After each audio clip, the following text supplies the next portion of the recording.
గుంటూరు జిల్లా నగరం మండలం ఉయ్యూరివారిపాలెంలో చేపల వర్షం కురిసింది.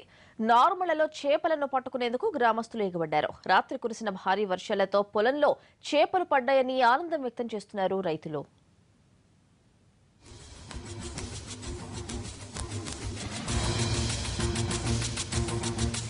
చేపల వానకు సంబంధించి మరింత సమాచారాన్ని మా కరెస్పాండెంట్ కృష్ణ అడిగి తెలుసుకుందాం. కృష్ణ, చేపల వాన వివరాలేంటి? స్వాతి, గుంటూరు జిల్లా ఉయ్యూరువారిపాలెంలో ఈ ఘటన జరిగింది. రాత్రి భారీగా కురిసిన వర్షానికి ఉదయాన్నే రైతులు పొలంలో వెళ్లి చూడగా పెద్ద ఎత్తున చేపలు ఉన్నట్లు గమనించడం జరిగింది. ఈ ప్రాంతం మొత్తం కూడా ఎక్కువగా చేపల చెరువులు ఎక్కువగా ఉంటాయి. అయితే తీవ్ర వర్షాభావ పరిస్థితుల్లో ఏదైతే సముద్రంలో వచ్చే అధిక పీడనాలు, తీవ్రమైన గాలి ఒత్తిడి, అలాగే సుడిగాలుల నేపథ్యంలో ఈ చేపల చెరువుల మీదుగా గాలులు వెళ్ళినప్పుడు మొత్తంగా చేపలను వాటర్తో పాటు చేపలను కూడా ఆ గాల్లోకి తీసుకుంటాయని చెప్తా ఉన్నారు వాతావరణ శాఖ నిపుణులు.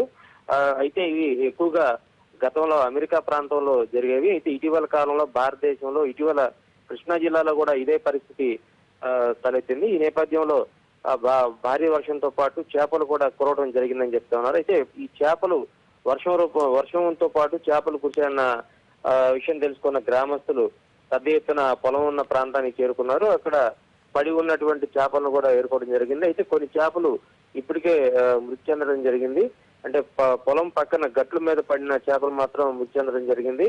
అయితే వర్షం నీటిలో పడిన చేపలు మాత్రం ప్రస్తుతం సజీవంగా ఉండటంతో వాటిని మాత్రం గ్రామస్తులు తీసుకెళ్లిన పరిస్థితి. అయితే అనూహ్యంగా వచ్చే సముద్రంలోని వాతావరణ మార్పులు, అలాగే గాలిలో వచ్చే మార్పులు, దీంతో పాటు అధిక పీడనాలు, తీవ్ర వర్షాభావ పరిస్థితులు ఉన్న నేపథ్యంలో అధిక పీడనాలు సముద్రంలో ఏర్పడతా ఉంటాయని రైట్ కృష్ణ, థ్యాంక్ యూ.